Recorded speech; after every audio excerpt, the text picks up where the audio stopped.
Hola, hola Innovalovers, bienvenido a un capítulo más del Mundo de las Ideas, un podcast de Punto Estratégico, el primer centro de innovación y productividad de la región Caribe. Vender es supremamente necesario para todo lo que tú hagas en tu vida. Mi inglés era pésimo. Yo estaba supremamente informal. Aquí ya pasaba, bueno, entonces toca crear cámara de comercio. Llegando a Singapur, gracias a Dios no me revisaron, pero si me hubieran encontrado esos chicles, fácilmente podría ser preso. Esta es en 5 años poder estar vendiendo mínimo $6 millones. Y como es costumbre, siempre tenemos aquí emprendedores y empresarios y personas del ecosistema de emprendimiento e innovación que están desde la región Caribe, operando también para toda Colombia e incluso a nivel internacional. El día de hoy pues vamos a tener un invitado pues que viene del mundo de las startups y que tiene una mentalidad de rápido crecimiento y nos va a contar un poco de su historia y cómo ha venido logrando este mundo en el que trabaja y en el sector gastronómico. Nos acompaña el día de hoy Jorge Rubio. Jorge, bienvenido. Gracias por aceptar la invitación del Mundo de las Ideas. Muchísimas gracias por la invitación. Bacanísimo estar acá y bacanísimo contar un poquito de la historia. Ok. Jorge, te contaba detrás de cámara que nosotros lo que buscamos con el podcast es contar quiénes somos nosotros y qué recorrido hemos hecho para poder estar haciendo lo que hoy hacemos. Entonces, en ese sentido, cuéntame un poquito ¿quién es Jorge? Y cómo fue todo este proceso que tú arrancaste ya hace muchos años, pero es que yo te veo una persona normal como yo y lo hemos hecho. Entonces cuéntanos un poquito de quién eres tú. Hey, el más normal del mundo. Yo soy, pues, para comentarte desde el principio, yo soy ingeniero industrial, graduado de la Universidad del Norte. Por muchos, durante 10, 12 años, una persona normal. Comencé como mesero trabajando en restaurantes aquí en Barranquilla mientras estudiaba. Me gradué y empecé ¿Mientras estudiabas en el colegio? En la universidad. Okay. Sí, con 16 años que empecé yo en la universidad, empecé a trabajar ahí como para tener plática para el fin de semana. Después de eso, cuando me gradué, pasé por muchos trabajos normales, ¿cierto? De oficina, en plantas de producción, en proyectos, en cajas de compensación. Y bueno, y digamos que esa parte normal de mi vida se vio acelerada. Emprendí también, justo en esa parte normal emprendí con un negocio que es el que hoy en día vamos a hablar un poquito más, Mi Casita, pero es un negocio normal, una pyme normalita. Pero debido a un cierre, una quebrada literal, en donde vuelvo a salir al mundo laboral a buscar trabajo, llego a Uber, que era una empresa de tecnología, y es cuando mi mundo se parte en dos, porque empiezo a entender cómo funcionan las empresas de tecnología, cuáles son esas diferencias claves entre la forma de pensar tradicional y la forma de pensar de una empresa de este calibre, y empiezo todo este proceso de aceleración en conocimiento y nuevas formas de hacer las cosas.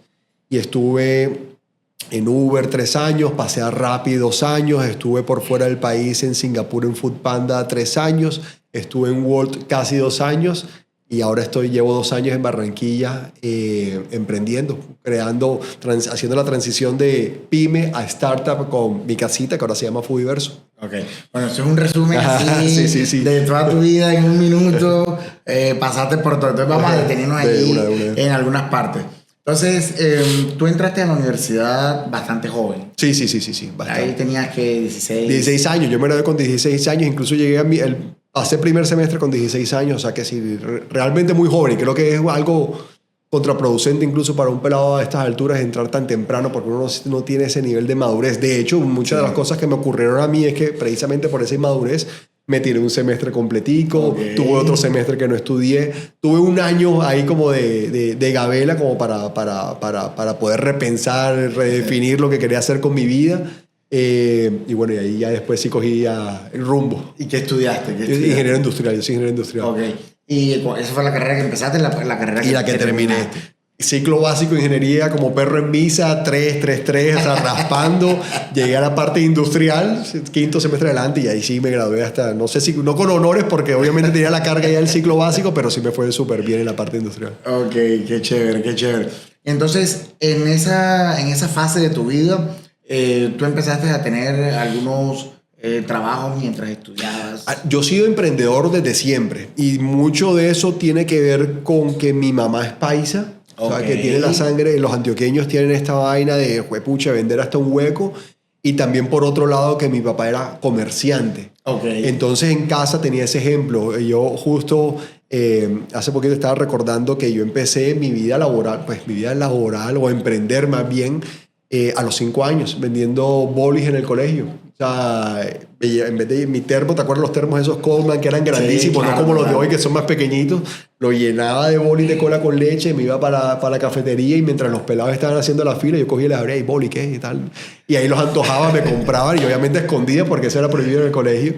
Y bueno, y con eso me cuadraba para los dulces en la semana. Pero es que esto era también como natural y normal en tu vida. Eso es lo que tú veías. Es lo que era el ejemplo que yo veía en mi casa. A mí, por ejemplo, mis papás, yo como barranquillero que soy, otro ejemplo es que a mí nunca me llevaron a un desfile. Nunca íbamos a la Vía 40 a ver el desfile. No, a mí lo que mis papás hacían es que me compraban una nevera de icopor, me la llenaban de cerveza y me ponían a vender cerveza justo antes de la entrada para hacer plata. Entonces, yo nunca vi los desfiles, pero sí veía que era como la dinámica de los carnavales. O sea, que la habilidad de vender, o sea, vender, por ahí hay un mantra que dice, emprender es igual a vender. Entonces, esa habilidad tuya de vender es desde niño. Sí, pero ojo, yo no creo que sea un buen vendedor. Uh-huh. Una cosa es que no me dé pena vender. A mí eso, la pena mía se quedó en la placenta. Pero y vender es supremamente necesario para todo lo que tú hagas en tu vida, ya sea marca personal te tienes que vender, ya sea como emprendedor te tienes que vender y tienes que ser el primero que venda, pero no quiere decir eso que sea el mejor vendiendo. Yo he conocido cracks vendiendo que venden literal una loca preñada, pero yo no soy ese, pero sí vendo, o sea, me toca. Ok, entonces tú desde pelado, vendo cerveza, vendo bolis.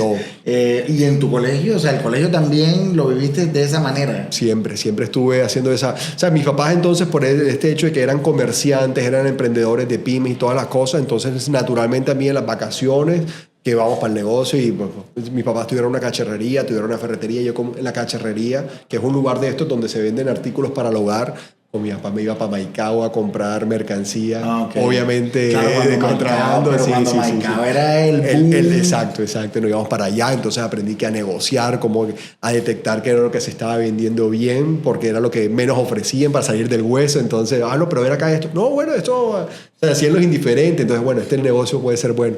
Pero es cierto que ese es un mundo como interesante, ¿qué edad tenías tú allí cuando los viajes a Maicao? 12 años. 12 años. Sí, era simplemente para acompañar a mi papá para que no se fuera solo. Nos íbamos a una camioneta, teníamos una Blazer de esas de las grandes, de las cuadradas, y pum, a llenar toda esa vaina hasta arriba. y bueno, y entonces esa misma mercancía que comprábamos, parte se quedaba en el negocio, parte nos íbamos después a los pueblos. Ok. Claro, entonces nos íbamos a recorrer, íbamos en Valledupar en ese entonces, nos íbamos a los pueblos del Cesar a vender eso que habíamos comprado. Y entonces la vuelta era a dónde llegas, cómo entras, ven acá, tengo esto, o sea, muy de puerta a puerta, te até casi, pero te da esa habilidad de saber por dónde entrar, saber cómo conectar, saber que digamos que los negocios siempre son personas, entonces la vuelta es cómo conectas con la persona. Eso lo he aprendido a través de digamos, en la vida, precisamente por esas experiencias. Pero tú tienes sangre paisa, pero costeño, porque compra en Maicao, vender en Valledupar, o sea que tú conocías ya los vallenatos. Un híbrido, sí, claro. Súper. Entonces, cuando tú entras a la universidad, pues que ya una edad mucho más avanzada, 16, 17 años, pues ya ahí uno no vende bolis. Sí, ya no se puede. Ahí te cuento un poquito. Yo, obviamente, mis papás se separan precisamente justo el año antes de que yo entrara a la universidad. Mis papás se separan. Entonces, obviamente, el apoyo económico de mi papá, que era el que daba el billete en la casa y todo eso, se va. Y ahí es donde, o sea, ya yo tenía un nivel de vida que los amigos, qué tal, no sé cómo, ya lo dice, ahí uno tomaba y toda la vaina, entonces, si me quiero tomar la cervecita el fin de semana, pues tengo que buscar el billete. Y por eso es que entro a trabajar como mesero, porque era algo que precisamente se adaptaba justo a mi, digamos, claro, a mi realidad. Estudio en las mañanas o en las tardes, entro a las 6 de la tarde, a las 5 de la tarde a meseriar. Y lo que me parecía chévere de eso es, que creo yo que fue una gran enseñanza, es, en un restaurante, tú tienes que lidiar con una persona que tiene hambre. Cuando una persona está asociada o está, digamos, tiene un sentimiento que tiene una connotación negativa, te enseña a ti a vender como un berraco. ¿Por qué? Porque una persona con hambre es una persona que está, pues pucha, tiene la sensibilidad a flor de piel, dame mi comida ya. Mira que se demoró la cocina, es una persona que está rabiosa. Entonces, y al mismo tiempo yo entendí que en el negocio de meseriar, o sea, el ser mesero, tú no sobrevives con la plata que te paga el restaurante, sino que son las propinas. Y las propinas te las da el cliente bien atendido y el cliente recurrente. Es el cliente que va cada tanto tiempo. Entonces, cuando llegaban esos clientes que yo sabía que tiraban buenas propinas, eso lo atiendo yo. Este otro que es nuevo, nunca lo había visto, no, eso no lo atiendo yo, ese cógelo tú. Entonces, o sea, ya tú segmentabas ahí de una. Y en ese entonces, obviamente, también habían peladitas que llegaban del colegio, que se iban a tomar que la malteadita a las 4 de la tarde, y les entraba, tal, no sé cosas, y 5.000 barras que costaba propina, 5.000 barras que costaba la malteada y 5.000 barras de propina, eso es lo que yo buscaba. Y lograba salir 20.000 pesos, me pagaban a mí el día en ese entonces, y yo salía como con 100.000 pesos en propina. O sea, ahí era plata, pero aprendías también de servicio, de gastronomía, de venta. Customer service 100%. Eso hoy en día yo lo asocio a eso. Entiendes cómo tratar a una persona cuando tienen diferentes emociones, ¿cierto? Y cómo entrar y cómo calibrar por dónde meterte. Eso me enseñó muchísimo. ¿Y ahí duraste algún tiempo largo? Toda la universidad. Yo comencé trabajando en un lugar de shawarmas que quedaba en el 85 con 52, y eso no existe. Después pasé a un restaurante de comida mexicana que estaba en la 79, no me acuerdo el nombre, en el 79 aquí mismo, en el 79 con 55, donde está donde está ahora la pizza caprichosa. Ahí antes había un restaurante mexicano, no me acuerdo cómo se llama. Ahí trabajé un rato. Después estuve 4 años, estuve yo en la terraza de la casa. Duraste bastante tiempo. Con el gordo David estuve ahí un buen rato, y ahí sí fue donde hice mi maestría en mesería. ¿Sí? Y también aprendí mucho de las cosas de cocina, entonces por eso es que también me gusta mucho la cocina. Ahí te graduaste. Total. En gastronomía, servicio, venta, de todo. Ok, vale, listo. Entonces tú terminas tu universidad y ahí ya entonces entras a trabajar. Ahí sí ya me toca como que, o sea, yo puedo haber seguido de mesero y ganado buena platica. Claro.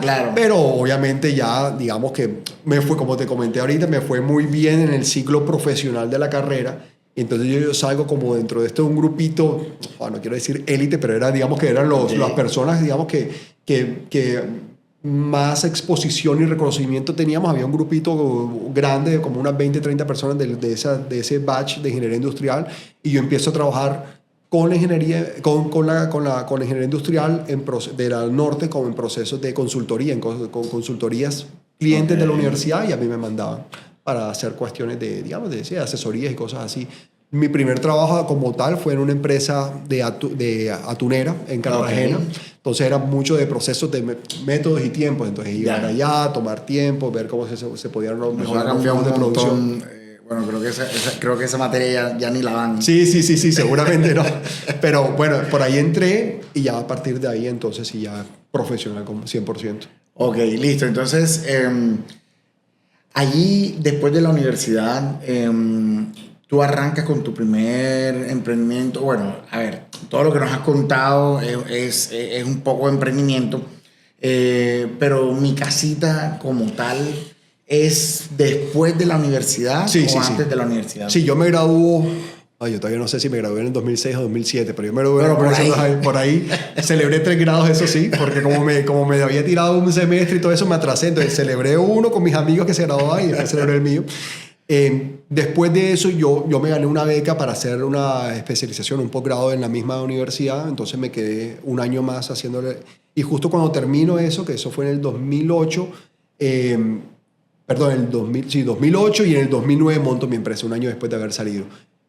¿Cómo la monto? Necesidad, como todo en esta vida. Yo vivía en un apartamento con dos amigos. Mi hermana me llama un día, ella vivía en Medellín, estaba en la Universidad de Antioquia y me dice, me quiero ir a Barranquilla, estoy aburrida acá, tal, no sé cosa. Bueno, listo, vente para acá, pero entonces no voy a meter en mi casa con dos mancitos, no voy a meter a mi hermana, entonces ella se tiene que ir. Y entonces, bueno, ¿y cómo pago ahora? Porque estos manes obviamente me iban a pagar que la luz, el agua y todas las cosas. Entonces, la solución fácil fue vendamos almuerzo, vendamos correntazo. Estamos en un lugar donde hay muchas oficinas, pongamos una señora, yo hago las compras, la señora se encarga de recibir los pedidos por teléfono, porque en ese entonces yo creo que WhatsApp no era tan masivo. ¿Y cómo es que se llama? Y ella se encarga de cocinar y de llevarlos, porque era literal alrededor de la cuadra. Y así empezamos. 15 almuerzos al día vendíamos y... Okay. Arrancaron vendiendo 15 almuercitos al día.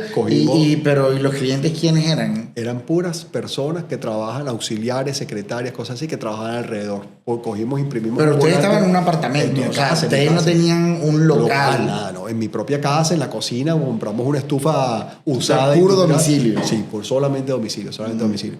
Y...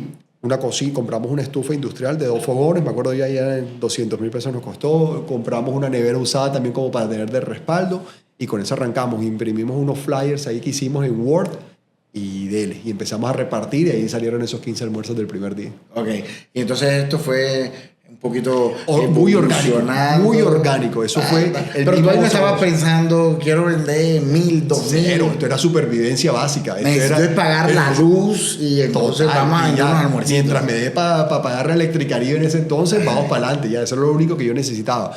Pero entonces yo seguía trabajando profesionalmente, claro, entonces por eso es que no me podía dedicar 100%.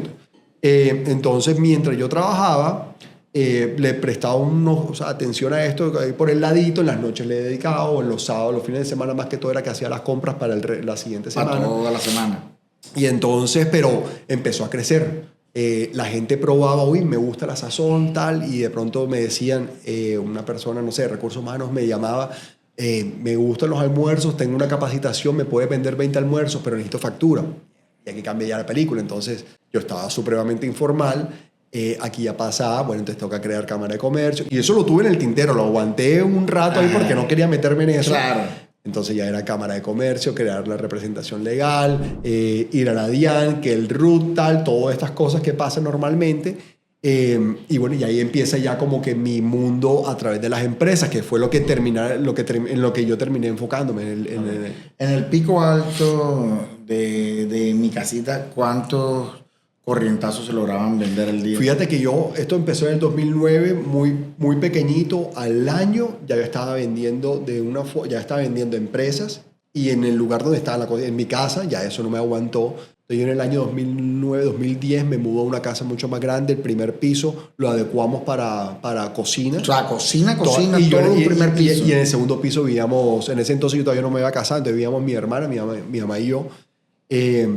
Y ahí ya empezamos a atender muchas empresas. Nuestro pico llegó en el año 2014, si no estoy mal, que es por la razón por la cual ya yo me salgo yo estaba trabajando en Cartón Colombia como representante de ventas, vendiendo cartón. Yo creo que vender cartón es la cosa que menos sentimiento evoca. Y me meto 100% en esto, y ahí estamos vendiendo 1.500 servicios al día más o menos. 1.500 servicios entre desayunos, almuerzos, cenas, de todo. Si habláramos de peso de hoy, un corrientazo hoy, por lo menos en Barranquilla, un corrientazo hoy está en ¿qué? 17, 16. Por ahí. En ese entonces estaba en 5.000, 4.500. Ok.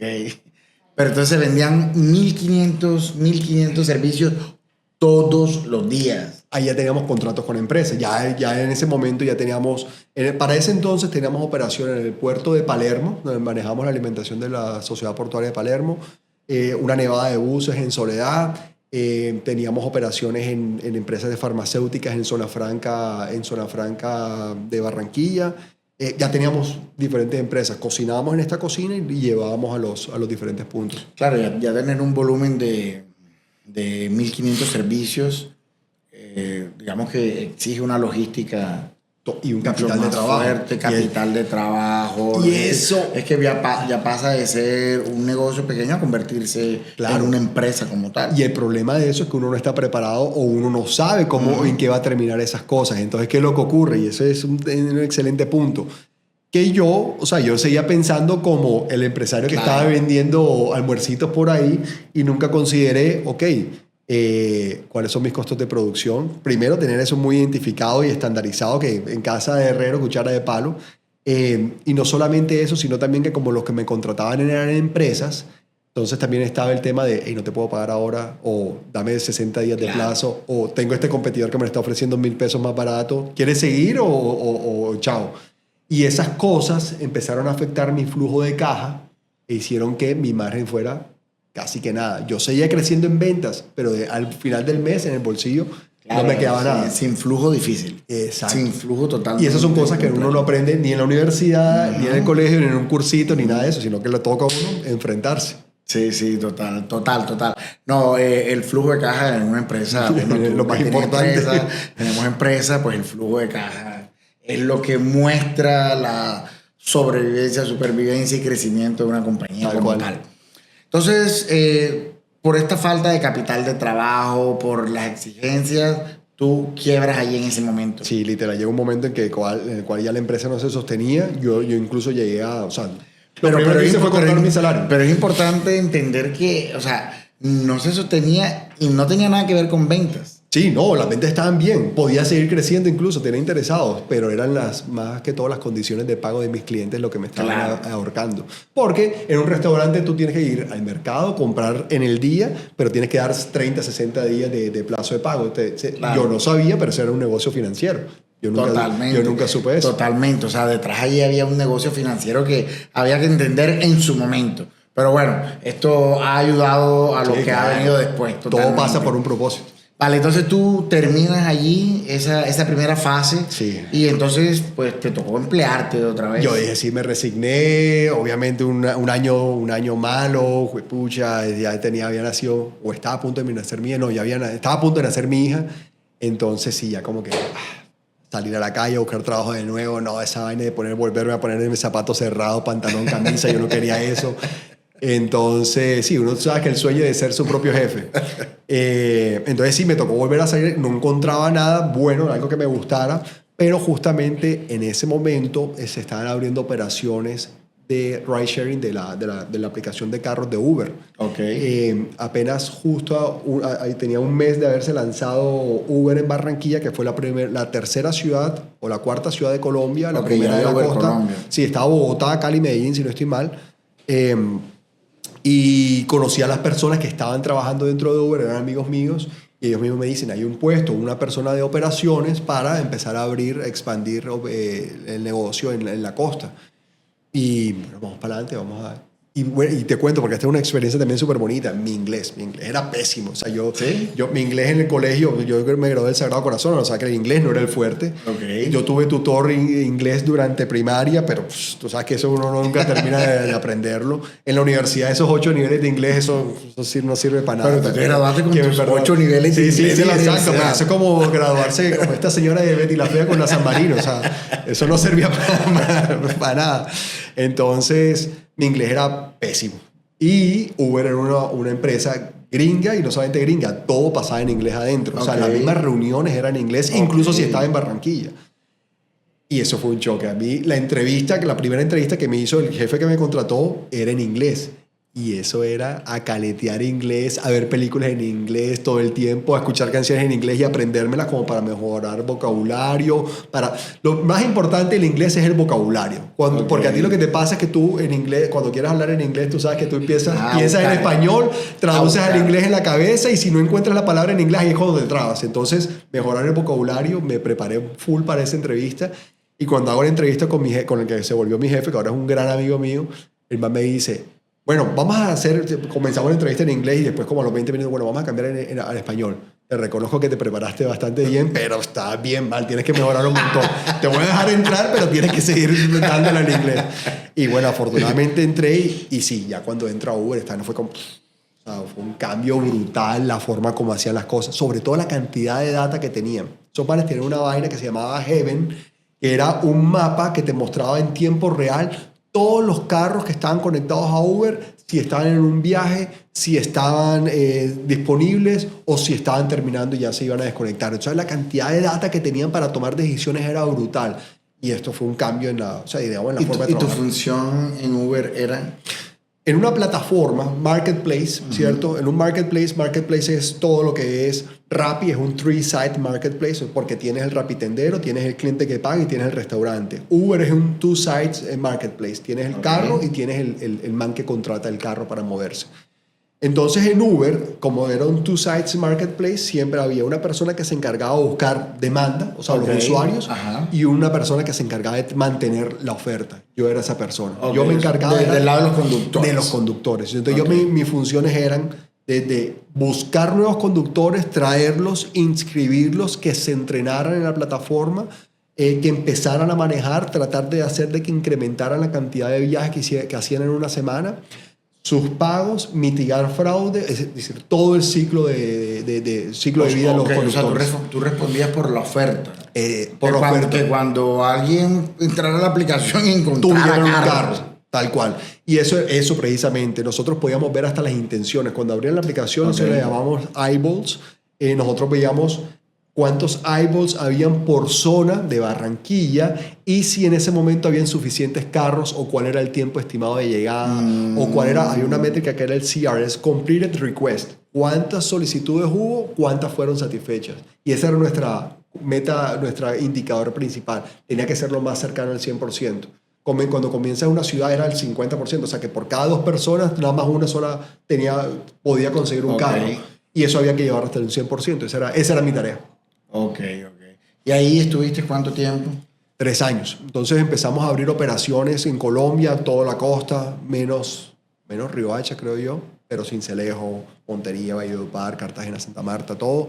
Ya después, obviamente, por digamos, el negocio como tal, ya nos obligó a irnos a vivir a Bogotá, porque ya no era necesario tener oficinas en Barranquilla, entonces... Pero aquí había oficinas en Barranquilla. Aquí en el Country Plaza, de hecho. Tuvimos nuestra primera oficina. Nos fuimos a vivir a Bogotá con mi esposa. En ese entonces ya tenía mi hija y ya me encargué de otra cosa. Había otra cosa interesante.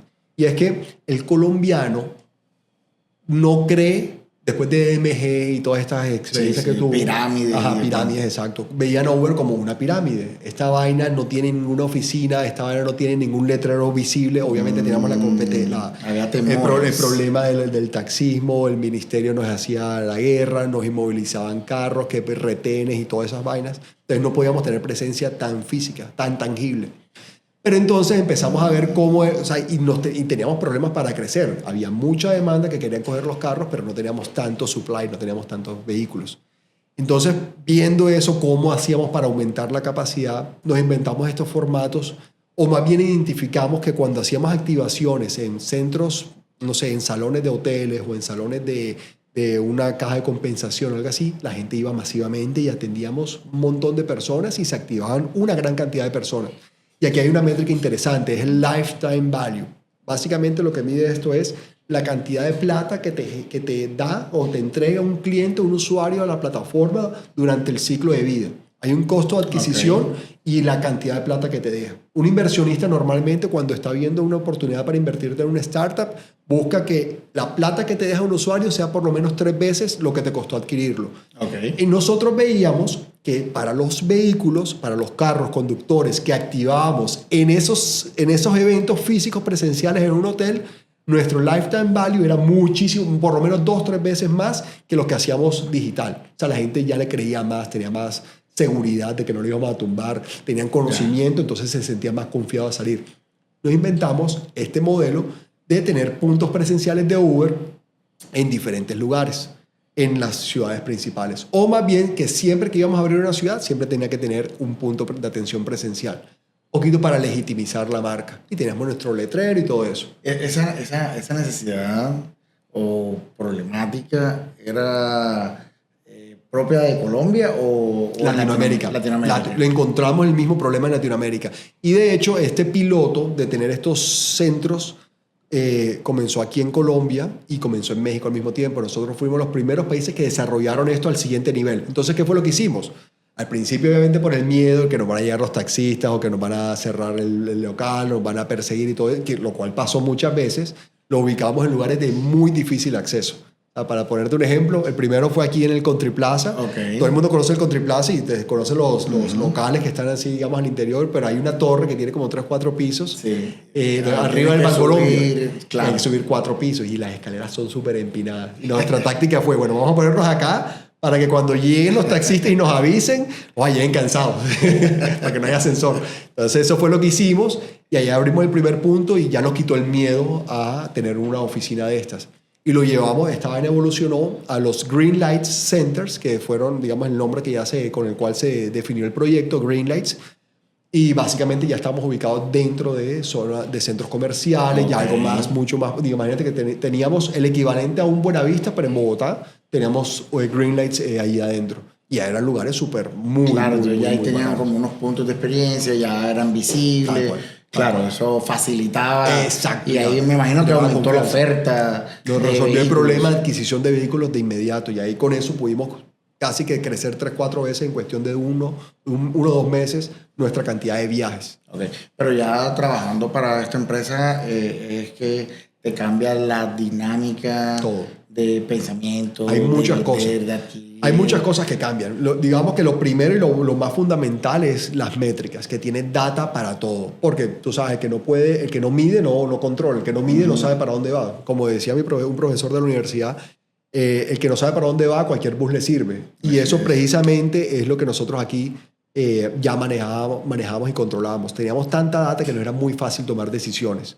Eso es lo primero. Y lo segundo muy importante en cuanto a, digamos, cambios de paradigmas es la agilidad en la ejecución. Okay. Mientras que tú en una pyme, tú haces un plan a un año, vamos a hacer esto el próximo año, tal. Aquí eran planes de 1 mes, 2 meses. Y la ejecución era semanal. Entonces tenemos un problema grande, lo que hacíamos era que lo partíamos, lo fraccionábamos en tareas que se pudieran ejecutar en una semana. El modelo Sprint o el modelo Agile. Entonces esa problemática se dividía en tareas, esas tareas se realizaban en semanas y eso era lo que nosotros hacíamos cada semana. Cada semana una tarea diferente que hacía parte de un problema mucho más grande. Y esta dinámica era lo que nos permitía a nosotros crecer aceleradamente también. Okay, súper.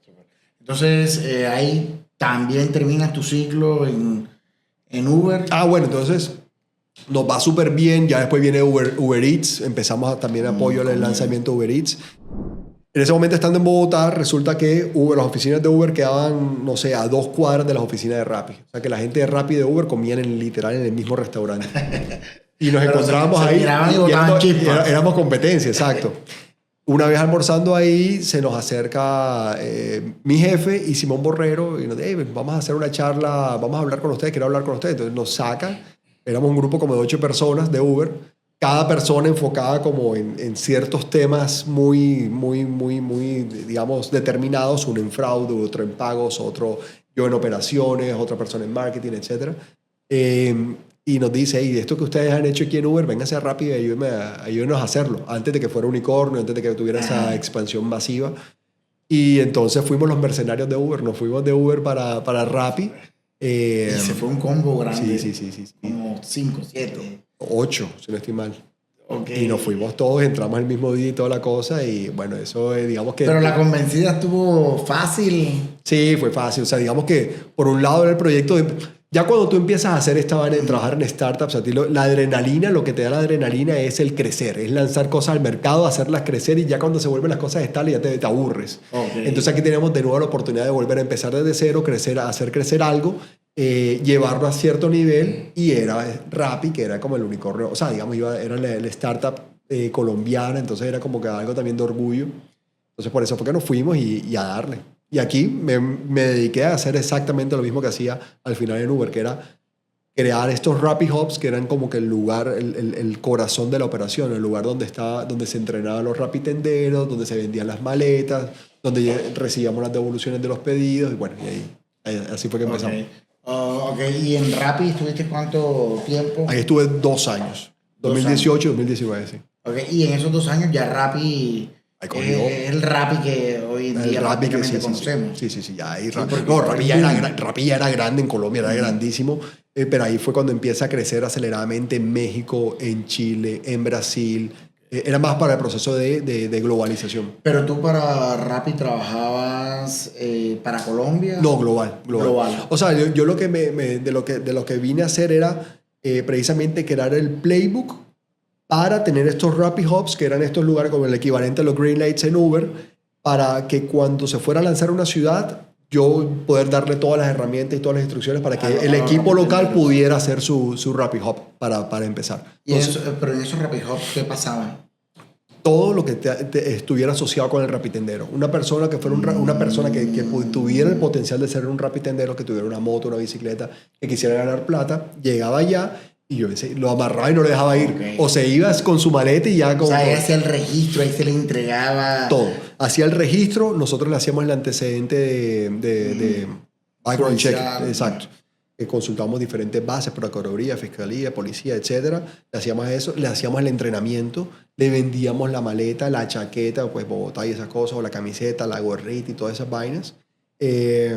Y salía con su primer pedido. Le decíamos, actívate, y de ahí salía ya con pedidos. Entonces, eso es lo que nosotros hacíamos ahí. O sea, él rápidamente lograba ver que tenía trabajo en cuestión de minutos. De una, claro. Ese era el wow, el momento wow, el wow effect. ¿Sí me entiendes? Los manes llegaban allá y veían un pedido, 5.000 baros, de una. Ya. Ok, y entonces tú estabas encargado de eso, pero a nivel global. A nivel global, que era Latinoamérica.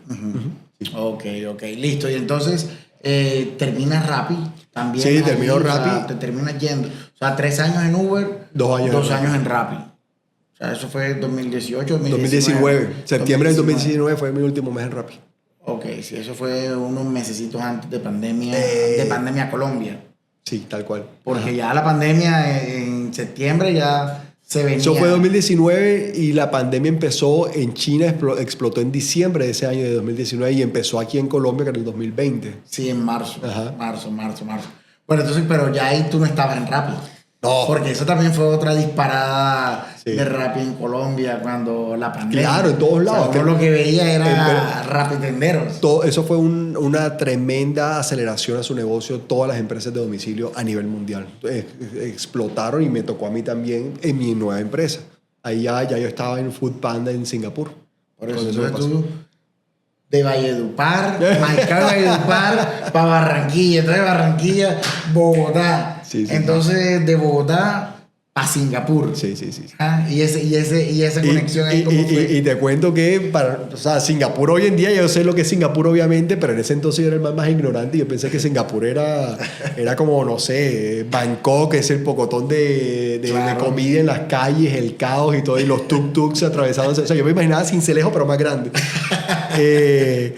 Pero no jodas, y después cuando empiezo a investigar y todo eso, wow, o sea, llegamos al San Francisco del sudeste asiático. Yo creo que la persona de reclutamiento de Foodpanda estaba buscando a alguien que tuviera experiencia en Uber, porque Uber era ya como que el player global más reconocido, exacto. Pero también era la combinación de Uber y Rappi. Rappi en ese entonces había ganado una muy buena fama de ser los manes que les valía huevo todo y hacían, ¿sí me entiendes? Tienen esa fama de serlos como cowboys, le decían. Entonces, el viejo oeste. Entonces, yo creo que la persona puso Rappi, Uber y salió mi nombre de primero y me... Vamos a llamar a este man y tal. Y mi esposa y yo somos, para que sea, nosotros somos, o sea, tú me dices a las 3 de la mañana y dime una cervecita ahora y vamos para adelante nosotros. Y nos llamamos los niños, o sea, nosotros somos así. Entonces, ya en ese entonces teníamos 2 niños. Mi segundo hijo acá, yo tenía 4 meses de nacido cuando me contactan, me mandan la oferta y... Pero ahí te entrevistan también. Todo virtual, sí hago. Pero en esta entrevista te vuelvan a entrevistar en inglés. Sí, todo. Ya mi inglés en Uber se perfeccionó. Yo incluso me puse como meta, para que veas tú cómo terminó la cosa. Una buena vaina. Yo entro en Uber y entonces las reuniones en inglés y todo en inglés. Y yo me sentía como el propio... mí no entender, sorry. O sea, yo no entendía mucho la gramática, los gringos hablando eran muy rápidos y no les alcanzaba a entender y busqué profesora y me puse como meta hacer el IELTS, que es como el TOEFL, creo, pero aplicado que funciona para Australia. Y yo me decidí a hacer el IELTS y sacar una muy buena calificación. Yo dije, mi meta es sacar 758. Y saqué 7.5. O sea, y ya con esa vaina, simplemente como reto personal, Ya con esa vaina mi inglés cambió. Y obviamente eso me sirvió un montón también para estas entrevistas. Todo, idioma, experiencia. Claro, entonces aquí me entrevista un francés, me entrevista un singapurian, me entrevista un man de Irán y todo era en inglés.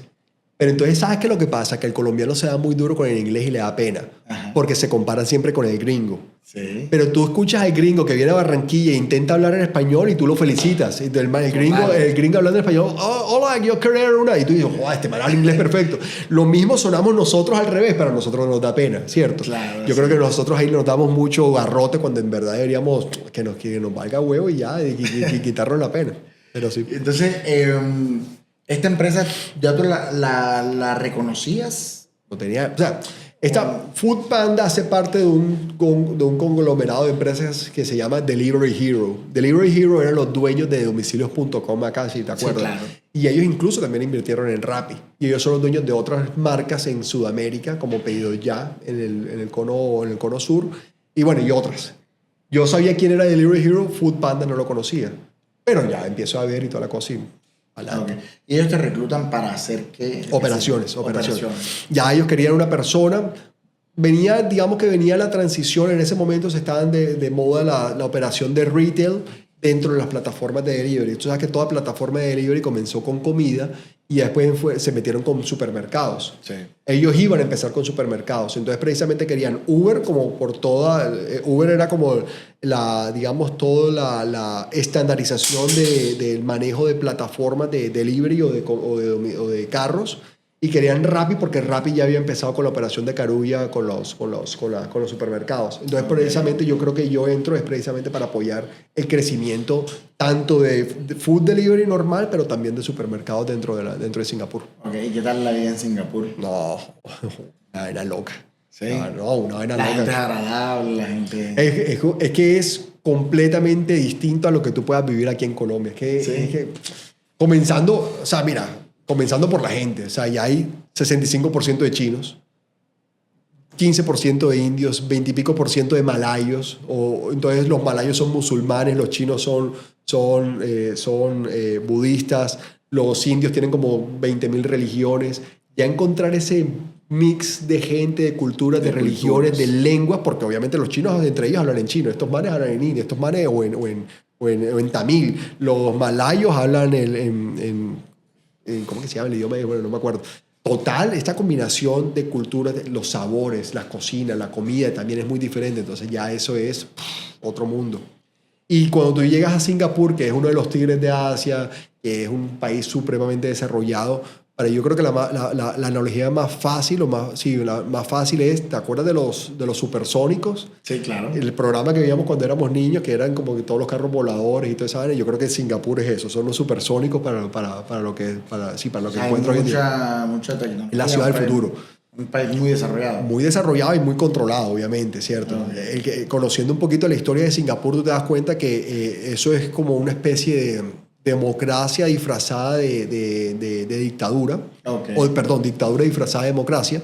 Pero está bien, funciona y el país funciona perfectamente. Entonces castigan muy severamente los crímenes que ellos tengan tipificados, como por ejemplo, allá el contrabando lo castigan duro. El contrabando puede ser tener chicles. Allá el chicle está prohibido. Y yo sabía que estaba prohibido, pero como buen colombiano me importaba un carajo y me llevé mis 4 paquetes de chicles para tener allá de reserva. Y llegando a Singapur, gracias a Dios no me revisaron, pero si me hubieran encontrado esos chicles, fácilmente podría ser preso. Tomado como contrabando. Era un agravio. Entonces, hay uno de colombiano que se cree que es. Pero bueno, entonces estas cosas funcionan allá y hace que el país funcione perfectamente. Un ejemplo muy sencillo, las zonas para fumar. Allá, digamos, ahí no en todos lados puedes fumar, como se empezó a hacer aquí en Colombia también, que no puedes fumar en espacios públicos y todo eso. Pero allá eran, digamos que dentro de lo público habían zonas determinadas. Y si una persona se salía 1 metro, que me pasó a mí, yo no fumaba, o sea, yo fumé mucho cuando era pelado, cuando estaba mesereando y eso, ya después dejé de fumar, pero un momento estaba tomando una cerveza y no jodas, y quería un cigarrillo. Y me puse en un lugar donde no era y me llegó un perro, robot. Y me empezó a hablar en inglés diciendo que usted no puede fumar acá, tal, no sé cosas, si no sale de aquí o si no paga el cigarrillo, lo que sea que me haya dicho, va a quedar, o sea, le van a poner una multa. y me ponen la multa, como hay tantas cámaras, me pueden identificar y ya con eso me llega la multa a la casa. La ciudad del futuro. Gracias. La ciudad del futuro. Sí. Listo, ¿y tú terminas con esta compañía por qué razón?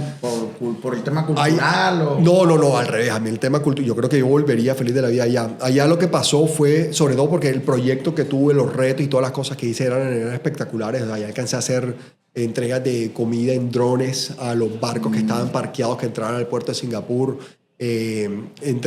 Hacíamos entregas en robots. Ven, las entregas en drones funcionan perfectamente. Mira que eso es algo que eventualmente va a pasar, pero la tecnología hoy en día todavía no está lista para eso. Okay. La gran limitante son las baterías, que duran 20, 30 minutos, no duran mucho. Y ese proceso de quitar la batería y volver a poner otra tiene que ser una persona. Y es muy caro, obviamente, hoy en día. En la medida en que más se productice todas estas cosas, yo creo que se va a poder llegar. Pero fíjate que aquí resolvíamos un problema importante. El puerto de Singapur es el segundo puerto en movimiento de Asia.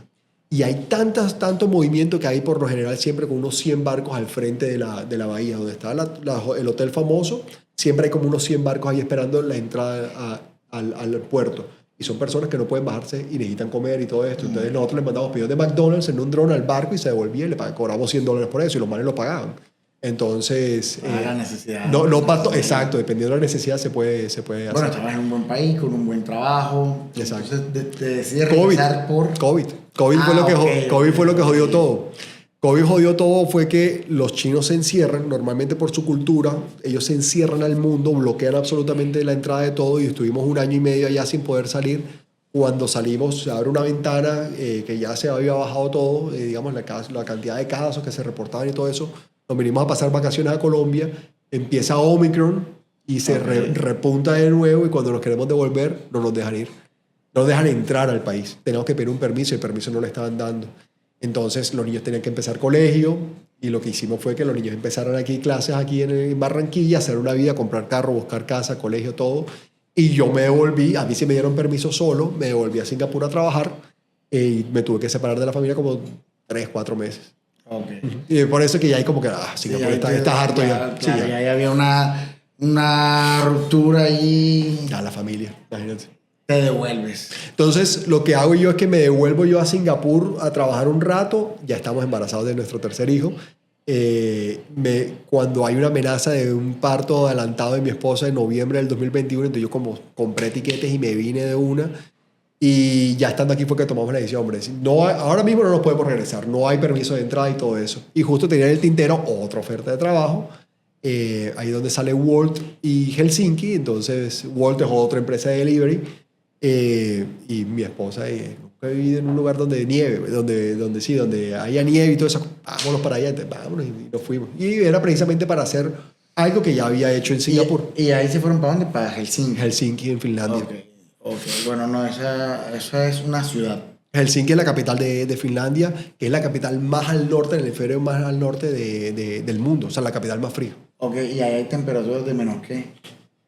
Menos 20. Lo máximo que yo he estado es en menos 20. Yo alcancé a estar en menos 30. Wow. O sea, pero tú sabes que la temperatura no es el problema, sino es la sensación térmica. Porque tú sales y puede hacer menos 5. No, está calientico. Pero pues, pucha, y te coge la brisa y te congelada fija. Entonces, si era la sensación térmica, hasta menos 30 alcancé a vivir yo. Y eso era de más o menos mediados de noviembre, diciembre, hasta marzo eran esas temperaturas. Pero eso no es lo peor. Lo peor era la falta de luz, que era lo que te volvía loco. O sea, te volvía literal loco. Uno aquí, pucha, caribeño. Pero ¿cómo así que la falta de luz? Uno no sabe de esos problemas para el ser humano. Uno aquí en la costa, uno como costeño, uno tiene abundancia de sol, ¿cierto? Sí. El sol te da vitamina D. Uno llega allá y de bienvenida te regalan un frasco de vitamina D para que te tomes como complemento. Porque la falta de vitamina D te da depresión, te disminuye no sé cuál es la glándula, lo que sea. Okay. Y entonces yo me estaba tomando mi vitamina D porque era rica, porque sabía rico, no porque necesitara esa vaina. Y los problemas mentales, tú sabes que son como sigilosos. Tú no te das cuenta hasta que ya estás tocando fondo y estás vuelto nada. A mí lo que me pasó en el segundo invierno, el primer invierno, bacanísimo. La nieve, la novedad, chévere, vamos a tirarlo. Y los primeros días ya siempre de noche, qué chévere. Sí, exacto. Entonces, cuando llegamos, entonces, que oscurecía a las 4 de la tarde y la novedad, qué chévere y todo esto, sí. Oscurece temprano. Sí, después llegó el verano y verano son 2 lindos días porque el verano son 9 grados. Mentira, alcanzó a llegar hasta los 20 y pico de grados era el verano, la temperatura más alta. Y entonces era lo opuesto, era todo de día, oscurecía a las 2:30 de la noche, era cuando se hacía de noche y a las 1:30 de la mañana ya estaba amaneciendo. Entonces, esto fue chévere, pero cuando vuelve a llegar el otro invierno, cuando... Otra vez esta vaina. Y no joder, y ponerte las botas y que el poco de ropa para salirte demorado. Imagínate, ya con 3 pelados nos demoramos 1 hora para vestirnos y salíamos y era, pucha, caminar con el poco de nieve. Y bueno, y lo de la luz. Entonces, ya en el pico después del 21 de diciembre, que es el solsticio de invierno, amanecía 9:30 de la mañana y oscurecía a las 2:30, 3 de la tarde. Entonces imagínate, yo salía a las 8 de la mañana a llevar a mis hijos al colegio de noche, como si fuera a las 9 de la noche. Me iba para la oficina, trabajaba y a las 5 que me volvía a buscarlos porque eso es lo bonito que tenía Helsinki, era que los niños pasaban en el colegio todo el día, de 8 a 5. Y a las 5 que llevaba a recoger a los niños al colegio, de noche de nuevo. Y no, de noche, todo el tiempo era de noche. Pasaron 2 meses que no vi el sol nunca. Y esta vaina, la vitamina D que te decía, me volvió nada y me dio depresión severa, me dio por esa vaina. Y eso te jode la cabeza enseguida. Y entonces ahí tú... Ese fue mi llamada de atención a que Helsinki, yo soy muy costeño para esta vaina, ¿no? Voy a buscar ahí cerca al mar. Sí. Y estamos en el mar, o sea, estamos literal, estamos en una isla frente al mar, pero con una temperatura más agradable. Y ahí es cuando entonces, sí, yo le digo a mi esposa feliz y mis hijos también estaban felices allá, pero yo le digo, yo no me aguanto esta vaina y... tengo que hacer algo. Entonces ya cuando nace, ya yo venía con la idea de emprender desde hace rato. De hecho, en Singapur había hecho parte de una aceleradora que se llama Antler, precisamente, digamos, testeando ideas o probando ideas. La interrumpo porque nació mi tercer hijo y, o sea, o emprendes o tienes hijos, o sea, las dos no se pueden. Y entonces paré ahí y ya, bueno, pero ya tenía algo adelantado de la idea y eso es algo que se llama Groupit. Hoy en día he pasado por múltiples nombres, que es una plataforma que voy a lanzar próximamente. Ok, listo, entonces vuelves otra vez, tú ubicas en Barranquilla y aparecemos en el 2024, 2025. 2023 llegamos nosotros, en mayo del 2023 cuando nos regresamos. Ok, listo. Y Foodiverso, que es en parte a lo que te dedicas hoy en día, nace con tu regreso ya a la ciudad de Barranquilla. Y de hecho fue, digamos, con un serendipity. O sea, yo me vine fue con la idea de Groupit, de lanzarla como aplicación, pero como en toda empresa de tecnología hay una metodología para validar, para idear, validar, testear y todo esto. Yo no me quería saltar ese proceso y ese proceso toma tiempo. Entonces lo primero que yo hice fue empezar a hablar con la gente, hablar con restaurantes, hablar con rapitenderos, hablar con mucha gente para entender cuáles eran sus problemas, sus dolores, empezar a validar varias de mis hipótesis. Empecé a hacer un MVP, que era una versión muy básica de lo que quería solucionar. Digamos que esto es una aplicación lo que yo quiero lanzar, pero yo no me iba a poner a hacer una aplicación para probar. Entonces lo primero que yo hice fue una prueba a punta de WhatsApp con una página web. Entonces eso, digamos que de cierta forma ejemplificaba o reflejaba, digamos, como la metodología de compra. Y esto lo hicimos, validamos nuestras hipótesis y toda la cosa y todo funcionó súper bien. Y ahí fue cuando nosotros dijimos, bueno, ahora sí vamos a lanzar el producto. Vamos a empezar a desarrollar el producto, que también toma su tiempo. Llevamos 8 meses desarrollando el producto más o menos. Y en todo este tiempo, ¿qué hago yo? Entonces estaba mi negocio que había sobrevivido todo, que es una cucaracha, sobrevivió COVID, sobrevivió la quiebra del 2015, 2014, y ahí estaba todavía, y es profitable, y está dando y toda la cosa, pero tiene cero tecnología. Entonces ahí fue cuando yo dije, hey, esta vaina, estamos prendiendo los fogones a las 7 de la mañana y a las 11 de la mañana lo estamos apagando, porque se van para las empresas y ya está. Estamos perdiendo los 2 picos más importantes del día, que era el pico del almuerzo y el pico de la cena, para delivery o para, sí, donde la mayoría de la gente come. Entonces ahí fue donde nace la idea de coger esto que yo había aprendido en Singapur, que en Singapur hicimos mucho de marcas virtuales que funcionaban en cocinas ocultas y se vendían por las plataformas. Vamos a replicar esos aprendizajes acá y empezamos en este viaje de empezar a iterar, a probar, a hacer experimentos. Lanzamos primero una marca que se llamaba La Nona Ruth de pastas y después lanzamos otra que se llama Don Blondie. Y lo que encontramos fue que, ¿te acuerdas lo que te decía el costo de adquisición y el lifetime value? Encontramos que a la gente le encantaban los sabores, probaban la comida y pedían a la semana de nuevo, y eso es raro que la gente te pida en una misma marca durante 2 o 3 semanas consecutivas. Y veíamos que a la gente le encantaba y probaba y probaba. pero conseguir un cliente era supremamente caro. Y me vine esa vaina de lo que te comentaba de Uber también, de que si no hay algo visible, la gente no confía. Y mucha gente nos decía, cocina oculta, no, yo no sé ni cómo cocinan allá y todo eso. Yo no confío en eso. Muchos viejitos, obviamente. Pero entonces asociando como que todas estas cosas y experiencias que yo había vivido, entonces, hey, la vuelta no es virtual, tenemos que tener algo presencial. Y ese algo presencial no puede ser ni la Nona Ruth, ni Don Blondie, ni cualquier otra marca que crea. Tiene que haber una marca sombrilla que cubra a todos. Y ahí es cuando empezamos a pensar en Foodiverso, que es como Food Universo.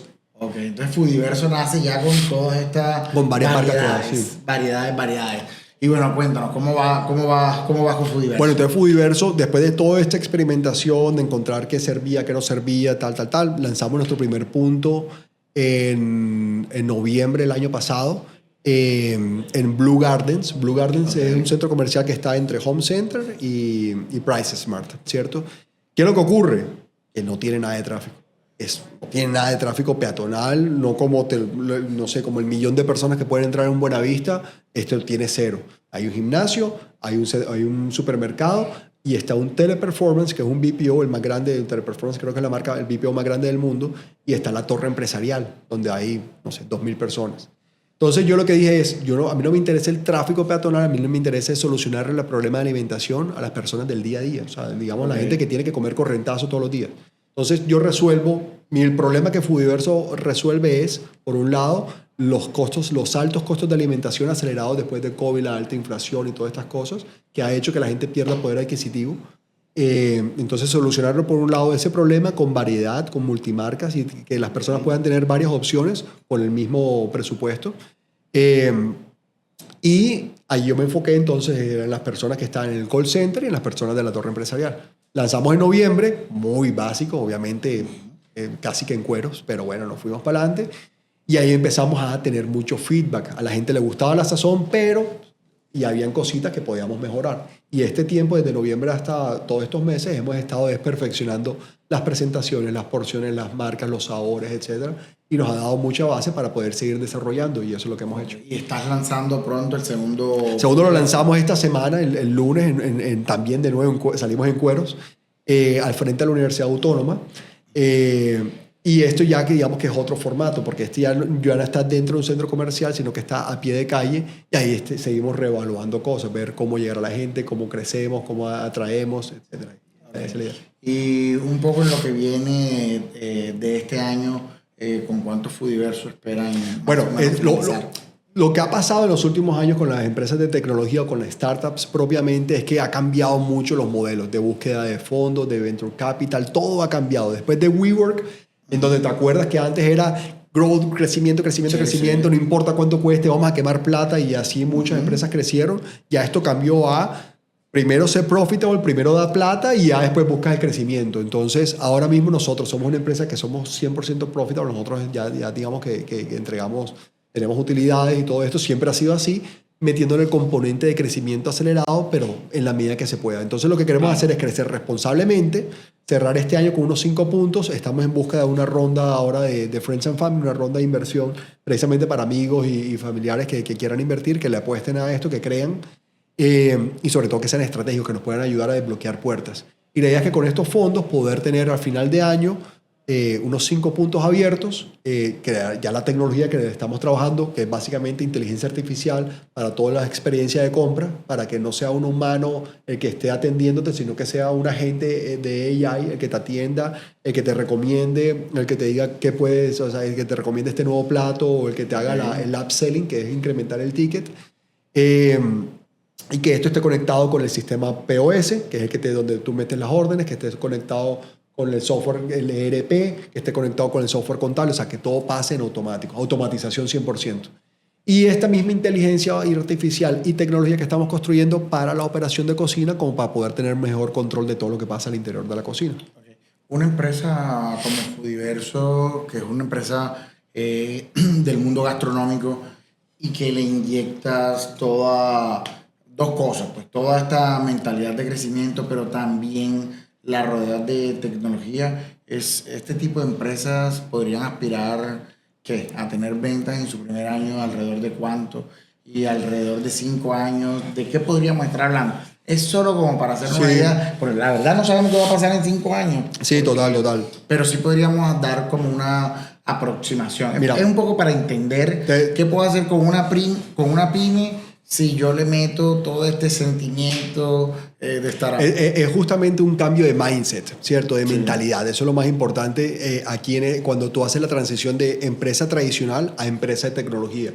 Porque en una empresa de tecnología incurre en proceso de crecimiento acelerado, ¿cierto? Entonces, esto es lo primero que hay que tener en cuenta.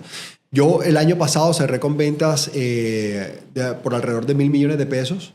Y mi idea para este año es multiplicarlo por 4, cerrar con $1 millón. O sea, este año podríamos tener ya el primer $1 millón de una empresa que está realmente naciendo. En construcción. Hay una buena analogía del fundador de LinkedIn que se llama, se me olvidó el nombre en este momento, pero bueno, este man dice... Bueno, ese man. Que él dice que crear una empresa, y sobre todo de tecnología, es como lanzarse por un barranco con todas las partes de un avión y ensamblar el avión mientras vas cayendo. Entonces tienes que armar el avión para seguir volando. Entonces básicamente es eso. Nosotros ahora mismo estamos creando algo en lo cual nosotros tenemos hipótesis que hemos testeado y hemos validado, apuntando a la que sea cierto y que con esta tecnología que estamos armando ya nos permita crecer mucho más aceleradamente. Y lo que me preguntabas ahorita de en 5 años, mi meta es en 5 años poder estar vendiendo mínimo $6 millones. Ok, listo. Y creo que por tu mentalidad, por tu experiencia, por lo que has recorrido, creo que puede llegar a ser una meta muy alcanzable para ti y para tu equipo de trabajo. Y yo creo que estoy siendo un poquito conservador incluso, porque hay que manejar las cosas con calma. Si es mejor, siempre es mejor overperform. ¿Cómo se dice overperform en español? Tener un mejor rendimiento, para así decirlo, que no cumplir. Entonces siempre poner las metas bajitas, no tan altas, pero dar la sorpresa de que tuviste mejores resultados. De superar esas expectativas. Sí. No, pero increíble, súper. Y esto es una empresa que en Colombia vender $5 millones es de pocas empresas. Estamos hablando del 1. Depende con quién te compares. Depende con quién te compares. Porque es que una empresa de este tipo no es para quedarse en Colombia. O sea, si te quedas en Colombia, naciste muerto. Toda persona hoy en día no puede estar pensando en que voy a abrir un negocio para vender en el barrio, en la comunidad o en mi ciudad. No. Esa vaina tiene que cambiar hay que cambiar la mentalidad, hay que cambiar el chip. Las personas tienen que estar pensando en que lo que sea que yo hago hoy en día aquí, estoy resolviendo un problema que también podría resolver en Argentina, en Namibia o en Corea o en donde sea. Digamos que las problemáticas de las personas son muy similares entre países. Entonces, qué aburridor es pensar tan pequeño. Podríamos empezar ya mismo a pensar en cómo resolver... Global es el término, global. Sí. Pensar globalmente, pero actuando localmente. Y lo que sea que tú actúes localmente es porque estás pensando que esto mismo puede funcionar en otras partes. Entonces, si tú dices, hombre, esto puede ser un negocio como poquitas en Colombia, de pronto sí, pero si estamos pensando a nivel global, yo me quiero comparar con McDonald's, que es la cadena más grande. Y ahí estoy en pañales, pañales. Sí.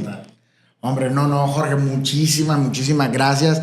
Estamos finalizando el podcast, pero antes siempre hacemos que nuestros invitados envíen un mensaje a nuestra audiencia. Y a nosotros nos escuchan emprendedores, nos escuchan empresarios, gente que está creando empresas, pero también empresarios que están creando nuevos productos, nuevos servicios.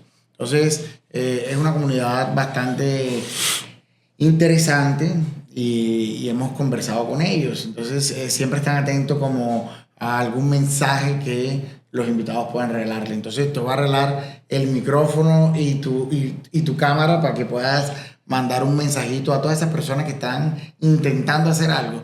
Pronto 1, 2, 3 o un consejo crucial para toda esta gente que nos está escuchando el día de hoy. Me coges así como... pero mira, yo creo que la vuelta es esa, es... Primero, cambiar de mentalidad. Eso es fundamental. O sea, es muy cómodo estar vendiendo, no sé, un empresario que esté vendiendo $10,000 millones hoy en día y tiene una tremenda, o sea, unos ingresos para él y para su familia grandes y todo eso, y puede estar cómodo. Yo creo que lo peor es caer en una zona de confort. Uno siempre tiene que tener hambre de seguir creciendo y seguir buscando cómo impactar positivamente la sociedad y el entorno. Entonces eso es lo primero, y eso se hace a través del cambio de mentalidad. Cambio de mentalidad en el cual uno no sea el típico negrero colombiano que le gusta contratar, por ejemplo, gente buena, que sea buena gente, pero no pensar en cómo construir un equipo de cracks o el Dream Team, ¿cierto? Okay. No ser el Autónoma FC, sino ser el Barcelona, ¿cierto? Okay. Eso es como que mi analogía, es cómo te rodeas tú de gente que sea tan crack, que sea mejor que tú, que sea más inteligente que tú, precisamente para que te ayude a crecer más rápidamente. Eso sería el cambio del mindset que hay que hacer, ¿cierto?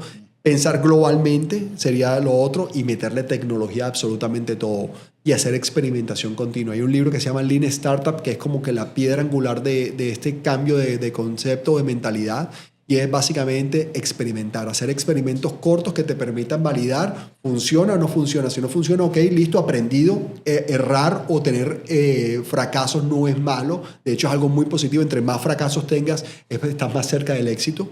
Entonces, errar y fracasar es muy bueno, y no tomarlo como un fracaso, sino como una oportunidad de mejora. Y si en este experimento le diste el palo, ok, vámonos por acá. Y ya empiezas cómo le metes tecnología a eso. Y todo este cambio de mindset para la persona la pyme que está empezando, o la empresa ya consolidada que ya está facturando bien y ya tiene su problema resuelto de supervivencia y quieres más bien como que emprender en otras cosas, váyanse por ahí. Cambien el mindset, considérense una startup dentro de su empresa tradicional y empiezan a crecer como un berraco. Eso es y a la orden en lo que yo les puedo ayudar, porque no joda. Qué bonito sería que en Barranquilla dejemos de tener tantas pymes y podamos tener más empresas de tecnología pensando en exportar, por ejemplo. Así es. Bueno, listo, Jorge. Muchísimas gracias por acompañarnos en el mundo de las ideas. Bacanísimo. Gracias por la invitación. Bacanísimo. Vale. Listo, y esto fue todo por el día de hoy. No olviden seguirnos en nuestras redes sociales y suscribirse a nuestro canal. Nos vemos en un próximo capítulo. Chao, chao.